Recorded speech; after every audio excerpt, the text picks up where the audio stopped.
Assalamualaikum dan salam sejahtera.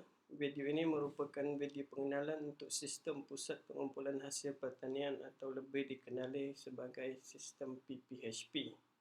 Sebelum kita pergi lebih lanjut tentang cara-cara penggunaan sistem PPHP ini, saya ingin menerangkan sedikit sebanyak tentang tujuan utama sistem ini, pengguna sistem yang terlibat, dan juga modul-modul utama yang ada dalam sistem PPHP ini. Okay, apa itu sistem PPHP? Sistem PPHP ini dibangunkan berasaskan web, bermaksud sistem ini boleh diakses di mana-mana sahaja asalkan anda mempunyai talian internet. Okay, tujuan utama dia adalah untuk merekod dan melaporkan aktiviti-aktiviti jual beli komoditi di pusat pengumpulan pertubuhan peladang. So maksudnya setiap PPK yang mempunyai pusat pengumpulan boleh menggunakan sistem ini seluruh negara. Okay, selain itu sistem ini juga dibangunkan untuk mengautomasikan proses jual beli. Maksudnya sebelum ini kebanyakan PPK tidak mempunyai sistem khas untuk pusat pengumpulan. Mereka hanya menjalankan proses jual beli secara manual.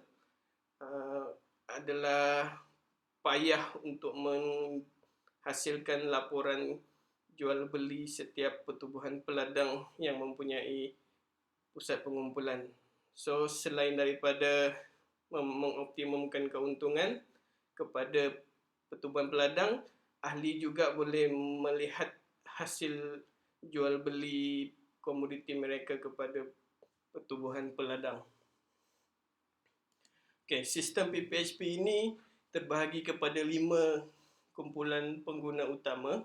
Okay, yang pertama, pengguna sistem PPHP ini adalah pengguna pertubuhan peladang atau PP.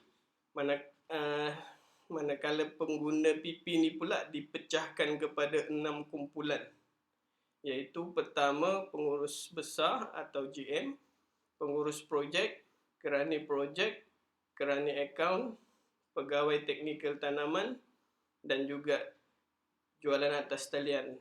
Ke-6 subkumpulan pengguna PP ini akan mempunyai peranan masing-masing dan mempunyai akses yang berbeza lah dalam sistem PPHP ini.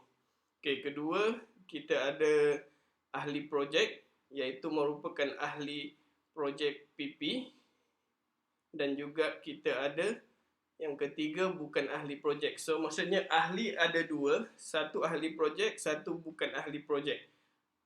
Mungkin akan berlaku kekeliruan sedikit tentang ahli projek dan juga bukan ahli projek. Nanti saya akan terangkan lebih lanjut apa beza kedua-dua ahli ni. Cuma yang penting, bukan ahli projek ni merupakan petani yang ingin menyertai program ini. Dia bukanlah ahli mana-mana PPK. Okay, seterusnya kita ada pengguna LPP. Pengguna LPP ni adalah lembaga pertubuhan peladang lah. Terbahagi kepada 2, iaitu LPP HQ dan juga LPP setiap negeri lah. So pengguna LPP ni juga akan mempunyai akses tertentu lah dalam sistem ni, dan dia berbeza di antara HQ dan juga negeri. Seterusnya orang awam, iaitu pelawat-pelawat yang datang berkunjung ke laman web sistem PPHP inilah. Okay, seterusnya kita ada 11 modul utama dalam sistem PPHP ini. Kita ada pengurusan ahli, belian, jualan, bayaran, modul kawalan penyakit dan perosak, jadual tanaman, dan lain-lain seperti yang tertera lah.